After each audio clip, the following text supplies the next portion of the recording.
Ya, pemirsa, saat ini semua negara sedang berperang dengan laju inflasi yang tinggi. Di Indonesia, laju inflasi masih moderat, meski tidak menutup kemungkinan akan mengalami kenaikan. Salah satu instrumen untuk mengendalikan laju inflasi di daerah adalah belanja daerah. Sayangnya belanja daerah hingga Oktober 2022 ini belum sepenuhnya maksimal.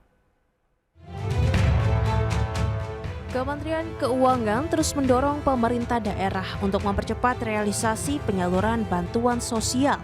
Hingga saat ini realisasi bansos baru sebesar 7,9% atau 277,6 miliar dari total pagu anggaran yang disiapkan sebesar 3,5 triliun rupiah. Padahal percepatan bansos ini bisa berdampak pada terkendalinya laju inflasi di daerah tersebut. Berdasarkan data Kementerian Keuangan, dari 277,6 miliar rupiah tersebut yang telah dibelanjakan untuk bansos sebesar 105,3 miliar rupiah atau baru 6,1% dari pagu anggaran. Lalu untuk penciptaan lapangan kerja baru terrealisasi 69,4 miliar rupiah alias 10,4% dari pagu anggaran. Untuk subsidi sektor transportasi baru terrealisasi 40,5 miliar rupiah atau 12,3% dari pagu, serta belanja perlindungan sosial baru terrealisasi 62,4 miliar rupiah atau 7,9% dari pagu anggaran. Menteri Keuangan Sri Mulyani menyayangkan realisasi bansos yang masih seret, padahal pagu anggaran yang disiapkan mencapai 3,5 triliun rupiah. Jika bansos lancar bisa membangun masyarakat yang terbebani akibat tekanan harga, dampak dari pemburuknya perekonomian global. Berbagai sumber, IDEX Channel. Ya, fundamental ekonomi di Indonesia sejauh ini masih dinilai bagus. Namun dampak dari ancaman resesi global tentu akan membuat pertumbuhan ekonomi di Indonesia melambat. Dalam kondisi ini, daya beli masyarakat yang selama ini menjadi pendorong perekonomian pasti akan melambat. Disinilah peranan Pemda diperlukan untuk mempercepat belanja daerah agar pertumbuhan daerah tetap terjaga. Menteri Keuangan Sri Mulyani menyayangkan realisasi bansos yang masih seret tersebut. Padahal menurutnya anggaran sebesar 3,5 triliun rupiah tersebut bisa digunakan untuk membantu masyarakat yang masih terbebani akibat tekanan harga efek dari memburuknya perekonomian global. Seperti diketahui ada kewajiban menganggarkan 2% dari dana transfer umum untuk belanja bantuan sosial. Pemda diminta untuk menggunakan sebesar 2% dari dana transfer umum dalam rangka memberi bansos bagi masyarakat di daerah masing-masing. Dalam rangka penanganan dampak inflasi pasca kenaikan harga BBM. Penggunaan bansos tersebut diantaranya untuk penciptaan lapangan kerja, pemberian bansos, dan juga subsidi sektor transportasi umum. Ya, sayangnya pemirsa hingga saat ini realisasi bansos baru sebesar 7,9% atau 277,5 miliar dari total pagu anggaran yang disiapkan, yakni sebesar 3,5 triliun rupiah. Padahal percepatan bansos bisa berdampak pada terkendalinya laju inflasi di daerah tersebut. Kementerian Keuangan juga mencatat dana pemerintah daerah begitu yang tersimpan di perbankan masih cukup besar. Hingga September 2022 nilainya kembali naik 20,41 triliun atau mencapai 223 triliun rupiah. Saldo dana Pemda di perbankan masih belum juga mengalami tren penurunan. Jika dilihat dari pola-pola sebelumnya, dana Pemda di perbankan ini diperkirakan akan menyusut setiap bulan Desember. Jika dana Pemda ini bisa direalisasikan secepatnya, tentunya akan memberikan dampak positif bagi perekonomian. Salah satu faktor yang membuat dana Pemda masih banyak di perbankan karena adanya kenaikan pendapatan asli daerah yang cukup signifikan, di mana pendapatan asli daerah tumbuh 49% dibandingkan dengan periode yang sama di tahun lalu, yakni sebesar 213,41 triliun rupiah. Dengan adanya realisasi yang tinggi diharapkan bisa mendorong pertumbuhan ekonomi yang juga tinggi. Lantas bagaimana semestinya realisasi belanja daerah ini dan apa dampaknya bagi kita? Kita simak tayangan berikut ini. Kementerian Keuangan berharap dengan percepatan belanja anggaran pendapatan dan belanja daerah di sisa 3 bulan tahun ini. Dengan realisasi belanja yang terjaga bisa membantu pemulihan ekonomi daerah di saat perekonomian global mulai terjadi tekanan. Hingga September 2022, realisasi belanja pemerintah daerah baru terserap Rp637,92 triliun atau 53,4% dari target. Angka ini sedikit mengalami peningkatan 0,1% dari tahun sebelumnya yang sebesar Rp637,29 triliun. Di sisa bulan di tahun 2022 ini masih banyak ruang untuk meningkatkan belanjanya, sekitar 46% yang masih belum direalisasikan. Kenapa belanja Pemda ini perlu dipercepat? Karena kondisinya tidak biasa. Karena belanja daerah juga bisa mendorong pertumbuhan ekonomi tetap terjaga. Karena belanja Pemda tersebut terdiri dari banyak hal dan sektor yang harapannya juga bisa membuat perekonomian bergerak.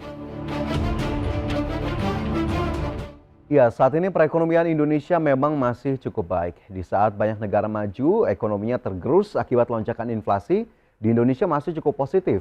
Meski demikian, bukan berarti tidak perlu melakukan berbagai antisipasi dalam menghadapi tekanan ekonomi global utamanya. Berbagai stimulus telah dilakukan pemerintah untuk menjaga daya beli masyarakat. Seperti kita tahu, pertumbuhan ekonomi Indonesia masih dipengaruhi oleh daya beli masyarakat. Ketika daya beli itu rendah, maka berpotensi akan membuat perekonomian melambat.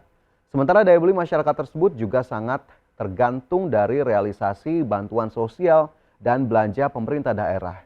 Di antaranya terkait belanja barang dan juga jasa, kemudian belanja modal dan juga belanja pegawai. Terakhir, belanja Pemda lainnya juga tercatat menurun sebesar 5,3% dari periode yang sama di tahun lalu atau baru terserap sekitar Rp142,93 triliun. Belanja ini biasanya disalurkan jika ada belanja tidak terduga, belanja hibah dan juga belanja bantuan sosial. Ya, sebelumnya Menteri Dalam Negeri juga berkali-kali meminta kepada pemerintah daerah untuk mempercepat realisasi belanja anggaran pendapatan dan belanja daerah. Serapan anggaran yang baik diharapkan bisa menjaga pertumbuhan ekonomi di atas 5%. Capaian realisasi tersebut juga akan berpengaruh terhadap uang yang beredar di masyarakat. Dengan bergulirnya uang di masyarakat, maka akan memperkuat daya beli masyarakat. Kementerian Dalam Negeri sendiri juga telah menurunkan tim ke berbagai daerah yang serapannya masih rendah. Kemendagri juga pernah mengirimkan surat ke belasan gubernur yang berisi teguran sekaligus permintaan untuk mempercepat realisasi belanja. Kenapa belanja pemerintah daerah ini perlu dipercepat? Karena tantangan perekonomian ke depan tidak mudah. Banyak negara yang disebut masuk ke jurang resesi. Bagaimana tantangan ekonomi global ke depan? Kita saksikan terlebih dahulu tayangan berikut ini. Berkali-kali dikatakan perekonomian Indonesia diklaim masih dalam kondisi sehat. Namun resesi yang melanda sejumlah negara maju diperkirakan akan berdampak ke perekonomian Indonesia. Neraca dagang Indonesia diperkirakan akan sedikit terganggu. Amerika Serikat dan China merupakan mitra dagang Indonesia yang cukup kuat. Kinerja ekspor ke kedua negara tersebut diperkirakan akan mengalami penurunan. Harga komoditas diperkirakan juga akan turun di tengah gejolak ekonomi global karena permintaan mengalami penurunan. Sementara sebagai negara penghasil komoditas, tentu hal ini juga akan menyebabkan tekanan dari sisi ekspor. Tidak hanya itu, realisasi investasi langsung di Indonesia diperkirakan juga akan ikut turun jika banyak negara yang mengalami resesi. Investor akan berpikir mengamankan dananya ke instrumen yang lebih aman. Karena itulah pemerintah perlu melakukan berbagai mitigasi agar gejolak ekonomi global tidak merambat ke Indonesia. Salah satu cara yang bisa dilakukan adalah menaikkan subsidi energi. Kalangan ekonomi juga mengusulkan agar tarif pajak pertambahan nilai dari 11% diturunkan agar mengurangi beban masyarakat. Diperkirakan ekonomi Indonesia akan tumbuh 4,7% pada tahun 2022 ini, lalu melambat menjadi 4,3% pada tahun depan.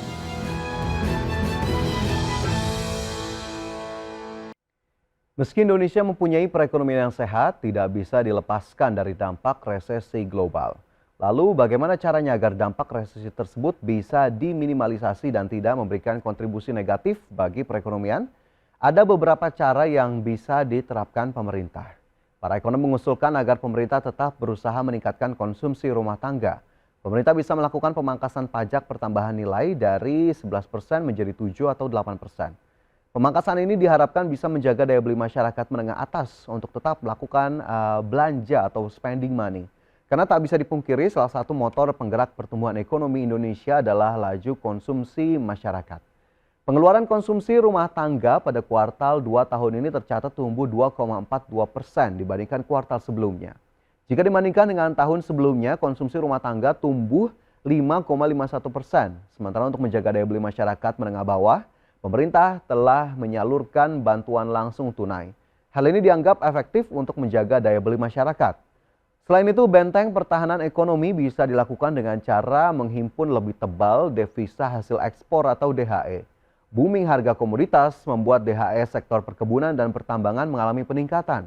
Hal ini bisa dimanfaatkan untuk menambah cadangan devisa negara. Bank Indonesia sendiri telah memberlakukan kembali sanksi bagi eksportir yang tidak menempatkan DHE ke sistem keuangan Indonesia. Adapun benteng berikutnya adalah terus meningkatkan jumlah investor di dalam negeri, di mana ketika awal pandemi banyak investor asing yang pergi dari pasar saham dan surat utang Indonesia. Namun investor retail dalam negeri justru mengalami peningkatan mencapai 7 juta dan mampu menahan kejatuhan tersebut. Pemerintah juga bisa memanfaatkan surplus APBN sebesar 107,4 triliun rupiah pada Agustus kemarin, di mana kelebihan anggaran tersebut bisa digunakan untuk menjaga daya beli masyarakat melalui penyaluran bansos. Ya pemirsa, meskipun situasi global dan domestik cukup berat, namun kita tetap harus optimistis. Seiring dengan potensi dan juga kuatnya ekonomi dalam negeri yang tentunya ditopang oleh konsumsi, sehingga kita harapkan berbagai upaya dan langkah yang diterapkan bisa menjaga ekonomi Indonesia tetap kuat dan tetap tumbuh positif.